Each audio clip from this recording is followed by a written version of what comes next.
নদীতে এসে এমন একটা সৌন্দর্য দেখবো কখনো কল্পনাও করতে পারিনি। তো আমি কি দেখলাম আপনাদের সাথে সবকিছুই শেয়ার করব। সেটা জানতে ফুল ভিডিওটা কন্টিনিউ করো এবং আমার ইউটিউবে নতুন হয়ে থাকলে চ্যানেলটা সাবস্ক্রাইব করে দিও আর পেজ থেকে দেখে থাকলে ফলো করে দিও। তো চলো বেশি কথা না বলে ভিডিওতে যাবো। তো প্রিয় দর্শক, আজকে আমি বিকালবেলা নদীতে আসলাম কারণ আজকের ওয়েদারটা অনেক সুন্দর। ক্যামেরাম্যান একটু ঘুরে দেখান। এই যে দেখেন আজকের ওয়েদারটা কত সুন্দর। আকাশটা বলতে পারেন যে সূর্য পুরো হলো মেঘের নিচে ঢাকা গেছে, একটু আগে বৃষ্টি পর্যন্ত পড়তেছিল। আমরা ভয় পেয়ে গেছি কারণ আজকে আমরা ঘুরতে আসছি, আমি আমার ভাই। ওই যে দেখেন আমার ভাই এখানে নাচানাচি করতেছে, এত খুশি হয়। গাইস চলেন, আমরা এখানে আসলে অনেক সুন্দর সুন্দর জিনিস দেখছি। আমরা আগে আগে স্কুল করে রাখছি যাতে আপনাদেরকে আমরা দেখাইতে সহজ হয়। তো চলেন সবকিছু দেখাই। ওই যে দেখেন প্রথমে দেখলাম যে কয়েকটা গরু ঘাস খাচ্ছে, আর এই দেখেন কত সুন্দর কতগুলো ফড়িং উড়া উড়া উড়া উড়া করতেছে। এই দেখেন কত সুন্দর লাগতেছে দেখতে। একটা আম গাছ আর একটা এরকম একটা দৃশ্য দেখতে কত অপরূপ লাগে। এরকম কয়েক বছর পরে এরকম একটা সুন্দর দৃশ্য দেখলাম। আপনাদের কাছে আজকে কেমন লাগছে অবশ্যই বলবেন। আমি জীবনে বলতে পারেন যে অনেক দিন পর দেখছি এরকম একটা ওয়েদার, যে আকাশটা মেঘলা আছে আর ওই যে ওইদিকে বলতে পারেন জঙ্গল, পাশে ভাই, তারপরে এখানে গরু খাচ্ছে, আর এখানে হলো হরিণ উড়াউড়ি করতেছে, পাশে নদী।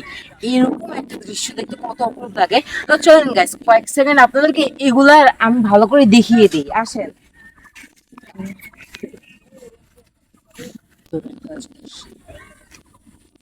গাইস আমার ভাইকে ব্যাগ আনতে দিছিলাম কিন্তু ওইদিকে ফালায় চলে আসছে, ওই কারণে ওকে ঝাড়ি মারা বাড়াইছি কিন্তু ওর গায়ে তো কোনো লাগতেছেই না। আজকে ঘুরতে আসছে দেখি ও এত মজা পাচ্ছে যে ঝাড়ি মারার পরেও ও নাচতেছে। ওই দেখেন খালি ওর নাচটা।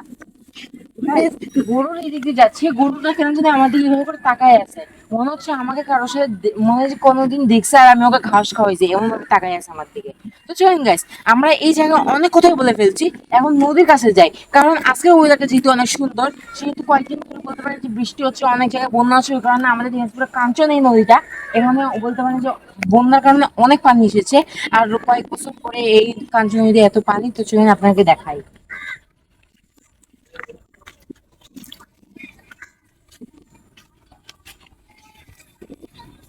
কত দূর পানি আসছে। গাইজ দেখেন, আমরা যখন এর আগে আসতাম তখন আপনাকে ভালোভাবে দেখাচ্ছি। যখন এর আগে আসতাম তখন পানি ওই যে ওই আম গাছ পর্যন্ত দেখা পাচ্ছি না, যে ছোট একটা আম গাছ আর ওই যে পিলারটা, ও তো অত দূর পর্যন্ত ঠাসা ছিল।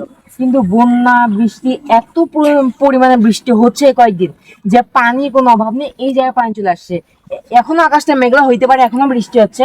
আর যদি এরকম আরো 2 দিন বৃষ্টি হয় তবে পানিটা এই পর্যন্ত চলে আসবে, এই যে আমার আন্দাজ। তো প্রিয় দর্শক, এই দেখেন এখানে আছে একটা ব্রিজ, আর সামনে দেখেন দিনাজপুর কাঞ্চন যে ব্রিজটা, যেখানে মেইন ব্রিজ যেটা ওইটা দেখা যাচ্ছে। কত সুন্দর লাগতেছে আজকে। আপনারা আপনারা বললেন যে আজকের ওয়েদারটা কেমন, আমার কাছে জাস্ট ওয়াও। তো প্রিয় দর্শক, আজকের ব্লগটি এই পর্যন্তই। আজকে আমি আপনাদেরকে অনেক কিছুই দেখালাম। আজকের ব্লগটি আপনাদের কাছে কেমন লেগেছে অবশ্যই কমেন্ট বক্সে বলে যাবেন। আর এরকম নতুন নতুন ভিডিও পেতে আমার চ্যানেলটি সাবস্ক্রাইব করে বেল আইকনটি অন করে রাখবেন। ধন্যবাদ। ভিডিওটা ভালো লাগলে শেয়ার করে দিবেন।